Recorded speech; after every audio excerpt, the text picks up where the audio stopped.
Everywhere for Nigeria now, they say don't go. Don't be smart, you know. They say that the Fulani herdsmen don't enter Lagos. different attack don't happen for different location. I go bring you the video, may you understand as our brother talk about. No be wetin carry us come here today. Wetin carry us come here now be Bola Ahmed Tinubu. They say the man go travel, but if you return, he no go be the president of Nigeria again. Even APC, they paro Tinubu seriously. No be smart, you know, say that the APC is losing ground and they're going to lose it. They're going to lose the ground back and front. My people come here say the US Congress they don't enter the matter, or they say they don't go agree. They must investigate and know the kind law when Nigeria government use imprisonment and the Kanu. You know what it mean? At this process, a new country will be born in Africa, which is the Biafra, the light of Africa, the China of Africa is going to be born. So those of you where they pay money, those of you where they give small money, one they talk against Nnamdi the Kanu, against IPOB, against this, see that money una go eat and finish, and that money una go still vomit them. On our children go vomit them, on our generation go vomit the money. However, may we go watch the videos before we come back and continue. Stay tuned, share and follow this page for more updates. As the Lord lives, as I've looking through time, I've looked through the timeline and I've observed clearly what is happening. Ahmed Bola Tinubu, this is a message to the president of Nigeria. They are about to remove him. Very quick, very fast. Yes. Through the ballot box. His own people want to take him out. He will travel, come back into the country, and he will not be president again. President Tinubu, this is your message from Ghana, Accra FM, and Kwekusampa TV, Penguin TV. Listen to the word of God.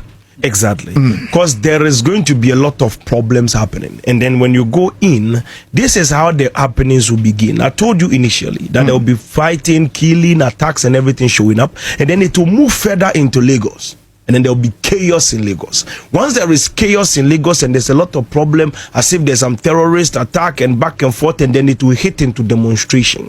That is what I'm talking. Once we escape mid-year, we have entered into that time zone. Once that battle begins on and on and on, it is keying directly onto him. Two of his ministers, his own defense people, will now betray him, and then there will be another angle where other people come and take over the seat. Yes. And when they are coming to take over the seat, they will now begin to request for good luck, Jonathan. I see. As the Lord lives. And so that's the pattern of time. Exactly. So Ahmed Bola Tinubu, the way they handled him was not good. They handled him in a way is very, very strange. They were breaking into the distant house and everything. So they meet human beings. It's a back and forth battle. And that's what will start pushing them more into this. To Ghana. Yes. Because they are pushing in. I told you, if they don't tighten the borders, they will be shocked. You can't two Ghanaians, you can't one Nigerian. That's how it is. Nigeria. President Tinubu.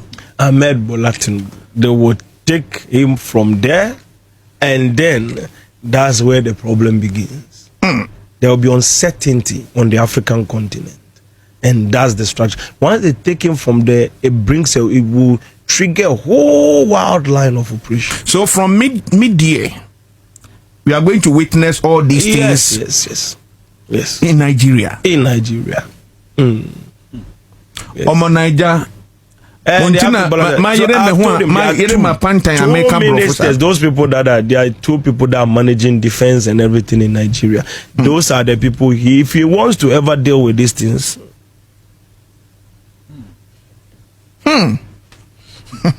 If he wants to deal with it, he should deal. I see.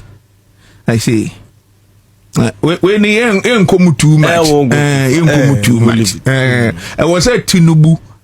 To me, Ghana. No one say upon everything. There are prophets in Ghana, and your prophet Biakeke, prophet heaven again. So as the Lord lives. This is Tuesday evening, 2nd day of June 2026. There was a resolution submitted by Congressman James. It was dated on April 9, 2026, highlighting the growing concerns about the treatment of Nnamdi Kanu, the leader of the indigenous people of Biafra, IPOB, who remains in custody following his controversial transfer from Kenya to Nigeria in June 2021 and was later convicted and imprisoned in November 2025. All right, let's talk about why the United States Rep, led by a resolution of Rep. James, want to mount a diplomatic pressure on Nigeria to releasing Nnamdi Kanu. As I said, this is just a diplomatic pressure, nothing more, nothing else.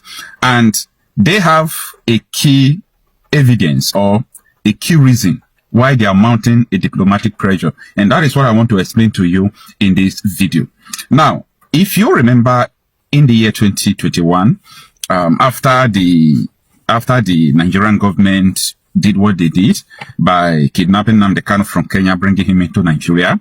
Remember that the United Nations Committee on Arbitrary Detention, they had a sitting. They declared what they did to Nnamdi Kanu illegal. It was everywhere. Remember what James Motosho said, that international law or international United Nations law cannot supersede Nigerian constitution. So that is why he did not even look towards that angle to judging Nnamdi Kanu case. Whether the United Nations said Nigeria is wrong by detaining him, it does not concern them. So they are not bound to obeying a law that they have signature on. But little do they know that that is also a key factor where the United States of America Rep. James will come in to advocate for the release of Nnamdi Kanu. All right. As you can see, the topic of this newspaper, U.S. House of Reps introduces a resolution citing human rights concern in Nnamdi Kanu case. Let us understand the details. I'm going to explain this article paragraph by paragraph for you to understand the details of the resolution by this rep man. It reads that the United States House of Representatives has introduced a resolution calling on the government of Nigeria to ensure that all legal proceedings involving Nnamdi Kanu are conducted in line with Nigerian constitution, obligations, and international human rights commitments. So this is going to be something that is going to hit the Nigerian government, especially this time that election is coming. You know, Nigerian politicians, they fear anything about election because they don't want to lose power. So anything that has to do with diplomatic pressure, they don't always like to, you know, fight it because it will go a long way sabotaging their rigging and everything. You know, when you are a thief, you always do something to please the police so that they will not come and arrest you. That is what majority of these people are doing. All right. Let us also understand one thing before I move forward. You see, Nigerian newspapers, every now and then, they were calling Nnamdi Kanu a terrorist because they said IPOB is proscribed. Like, they find joy in doing all these things. How many newspaper have you seen calling the Fulani militia terrorists? How many newspaper in Nigeria have you seen calling all these people killing, beheading people terrorists? How many newspaper? I'm asking you because you were brainwashed to be thinking that, oh, what Nnamdi Kanu was doing, we want to divide Nigeria. Anybody that want to divide Nigeria, the person is a bad person because you were psycho conditioned to believe that. Unfortunately, here we are. Everything now is against us. Look at the people killing you every day. Every state in Nigeria is under siege. Every state in Nigeria is under siege. And no newspaper is calling these people out. No newspaper is calling them terrorists. No newspaper is calling them terrorists. But every now and then, Vanguard News, Channels Television, Guardian, The Nation, TVC News, they found joy, Daily Trust, in calling IPOB proscribed, calling Nnamdi Kanu terrorist. If Nnamdi Kanu is a terrorist, US will not be advocating for him. All the whole international body, there is no place they have declared that, oh, IPOB is a terrorist organization. Because the world knows the people who are the terrorists. The world knows who are the terrorists. The world understand the reason why they are persecuting Nnamdi Kanu. It is just because of you. You don't know that anyone that challenges powers that be, anyone that challenges terror sponsors, they will take him out of the way. That is just the clear definition of what transpired. Now, let us continue. The resolution submitted by Rep. James and dated April 9, 2026 highlights growing concern about the treatment of Kanu, the leader of the indigenous people of Biafra, IPOB, who remained in custody following his controversial transfer from Kenya to Nigeria in June 2021, and was later convicted and in prison in November 2025. On November 20, 2025, a federal high court in Abuja, presided over by Justice James Omotosho, found Nnamdi Kanu guilty on terrorism-related charges, including inciting violence and unlawful broadcasts.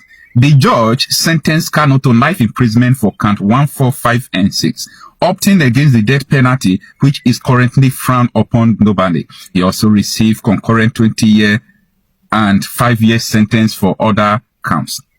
Whereas, concerns have been raised regarding the circumstances of Nnamdi Kanu's apprehension in Nairobi, Kenya in June 2021 and his subsequent transfer to Nigeria, the resolution states, noting that legal observers and international bodies have questioned whether the transfer comply with international law. The document cites findings of the United Nations Working Group on Arbitrary Detention, which is July 2022, concluded that Nnamdi Kanu detention violated international human rights obligation. If he is a terrorist, United Nations Working Group will not come out to make this statement. So the world knows the people who are the terrorists. You understand? Now, let us see what we go with this. As I said before, this is nothing but just a diplomatic pressure. Yeah, this is a diplomatic pressure. And I believe that Nigerian government will bow down to this pressure. Yes, Nigerian government will bow down to this pressure. And, you know, Nigeria ruling APC, they can do everything for politics. This time around, they are looking for who to vote for them. They might say, oh, let us release Nnamdi Kanu. Maybe his people will use because of that to vote for us. Unfortunately, the time that maybe you are supposed to do it, people will say, yes, you release it by yourself. I think the time has passed. But let's see what this diplomatic pressure is going to, what is going to yield. Now, out of the issue of Nnamdi Kanu, but in relation to this case, the terrorists who are called bandits, in the opposite of Nnamdi Kanu, they were imported by this government. You know why I said in the opposite of Nnamdi Kanu? If Nigerian Secret Service, DSS, Police, Army, they are going to visit terrorists every day in the bush, they will follow Gumi. It's Gumi that confesses that they follow him to go and see the terrorists. That is to say, these people knows who are the terrorists, number one.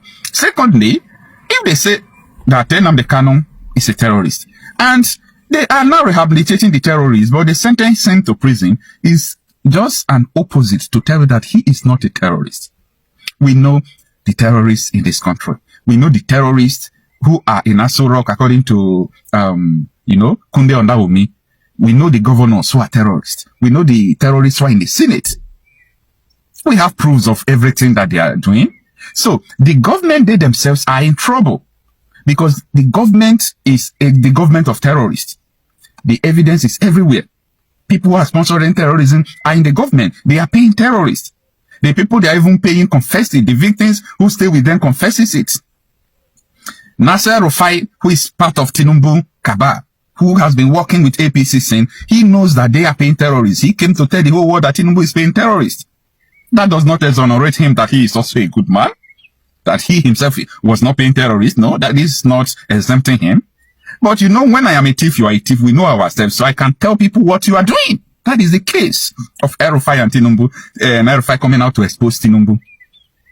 In trying to remove Jonathan, they imported stateless people, Fulani militia, from all over the world. This is what I wanted the US to raise since. This is what I wanted the world to raise. Because this is the only reason why terrorism flourishes in Nigeria, why they are paying them, doing all sorts of things. Who is going to challenge them? That is the only reason why Nnamdi Kanu stood up. Nnamdi Kanu said, I can't watch these politicians importing terrorists to rape our mothers, kill our children, do this. I am going to defend my land. I am going to defend my ancestral land. I am going to defend the land of my father. That is his only crime. He started broadcast, educating people, trying to make sure that people wake up from their slumber, emancipating people, and they see that this man is a problem. We cannot completely capture Nigeria if this man is free. Never can we capture Nigeria if Nnamdi Kanu is free. And a lot of people don't know that if Nnamdi Kanu is not in detention, that Fulani terrorists will not stay in Nigeria today. It's a promise. You don't know. If Nnamdi Kanu is not in detention, Fulani terrorists will never capture Nigeria. As I speak to you, every state, including my state, Delta State, is under siege. Everywhere, these people are killing. But when Nnamdi Kanu was challenging them, equipping people mentally, people of Benue, he was equipping them mentally. Then he formed a vigilante group called ESN because there was nothing like security outfit defending our land. Military and police, they were colluding with the terrorists. The evidence of collusion of the military and the terrorists is everywhere. I still have it. They were colluding. You know when Tiwa Danjuma said they collude, people fail to understand that. When Kunda Ondawumi, head of military intelligence agency, now retired, said they are the terrorists, they are in the government. People fail to understand. But that is the real thing I am telling you today. That even Nnamdi Kanu is not in detention, Fulani militia will never capture Nigeria. But people will not understand it. People will say, no, Nnamdi Kanu was the one that was arming boys. They destabilized the Southeast. Shut up. What did you know? What do you know? Do you have the proof how the Southeastern governors, how they arm their boys answering ESM? These are the boys that even though military captured them, military will say, we have captured these people. Tomorrow, these people will leave. Who is releasing them? These people have also confirmed that governors approach them. Governors buy a book for them. Governors do all sort of things for them. There is no insurgency, insecurity that can last in a country for 1 year, 6 months, 1 month if the government is not involved. Don't let anybody to deceive you that there is somebody hidden sponsoring insecurity. I read the story of Fanini. It was police and people in government that was helping Fanini to terrorize the old men there. But when the president asks the police inspector, where is Fanini? Get him or we'll get you fired. They produce Fanini now. They produce him. So when we are talking about all this, we know what we are talking about. We know what we are talking about. If Nnamdi Kanu is not in detention, Fulani militia will never capture Nigeria. The man was like a bone, just telling you what is going to happen, exposing so many things. And he was hated for that. He was hated for that. Now, the question is this. If the United States House of Rep receiving this submission, putting diplomatic pressure on Nigeria, if they succeeded in releasing Nnamdi Kanu, there are a lot of truths that is going to be unfolded. A lot of truths will be unfolded. People in the government, they are the one who are sponsoring insecurity, not individuals. I was watching these terrorists. There was a place they were doing peace deal. They came, they said, listen, I swear in the name of Allah, I don't know AK-47. I have never seen guns before. It was the government that came to give us gun. The government gave us gun. They asked us to terrorize. They asked us communities to terrorize. Like, why is it that Nigerians don't process all these videos? You just see video, a raw video, you just see it. ISWAP will come, they will say, ISIS will come, they will say, Taraba, convert to Islam or you will kill all of you. Everybody is holding their hand, hoping that, 2027 is going to come and they are going to change anything. Like you hope that Buhari should leave. And Tinubu now enter office, Tinubu became worse. Now, this is my last submission I'm going to tell you, and it's not about Nnamdi Kanu now. It's about your hope for 2027. The reason why I will never oppose anyone during an election, even me myself, I will tell you the truth. If I want to participate in election, I can go and participate, but I will tell you the truth. Nobody will win an election that will change Nigeria. If Tinubu win the election, there will be chaos, there will be anarchy. Because the terrorists will be on rampage. Everybody will be angry because they will say they did not vote for him and he won. Then, if another person like P2B win the election, P2B is not a terror sympathizer, it's not a terror sponsor. P2B is a good man. But you see people in government today, they control the terrorists in Nigeria. They are going to use the terrorists to destabilize Nigeria in 3 months, once P2B enter there. There are some things that are supposed to be left unsaid. They will destabilize. See, in 2014, few months to election of 2015, Osinbajo came to national television. He said, Goodluck Jonathan win election, we create parallel government. Do you know the meaning of parallel government? Meaning they are going to have different government in Nigeria. other than Jonathan, they will divide Nigeria. That was what APC was telling you. We are going to create a parallel government. Then Buhari said, if I lose this election, the streets will soak with blood. The street, the monkey and babu will be soaking blood. Like, he was telling you that if I lose this election, we will massacre everybody in Nigeria. Then his vice said, we'll create a parallel government in Nigeria. I'm telling you, they will do it. They will do it. So, you people should wise up. Oh. Wise up now. That is why I am saying that, you see, this pseudo nation is not, it's not sustainable. Keep on believing what you are believing. You are not in obligation to believe what I'm saying, but may God keep you alive to remember what I'm telling you now. They are going to destabilize Nigeria. These people don't love Nigeria. They have the intention. There is an interest to turn Nigeria into an Islamic Sharia state, a terror stronghold. People in the intelligence circle knows this. So, I'm just saying this because a lot of people may say they are disappointed. Go and do your elections, do your campaigns. If I want to campaign for anyone, if I want to vote for anyone, I will do. But you know why I won't shake? Because I already know either this or this the outcome. Yeah, it's catastrophic. Because the country is not sustainable. The country is not one. The country is not supposed to be one. The country has no business of being one. But here we are. See you in my next video. My people, now don't see how as it dey happen. I be more share this video. Drop your own opinion in comment section. If you get any updates you want more put up here, inbox us. Go to our inbox immediately. So go put them up if we go through your update. My people, now so it be. We will see you for the next update as it dey hot. However, make I drop this more Yoruba man video. Me wanna take on the cool body. Election, are you Team Peter Obi or Team Tinubu? Tinubu, I'm not a Igbo man. I'm a Yoruba person. Obviously, I'll vote for Tinubu.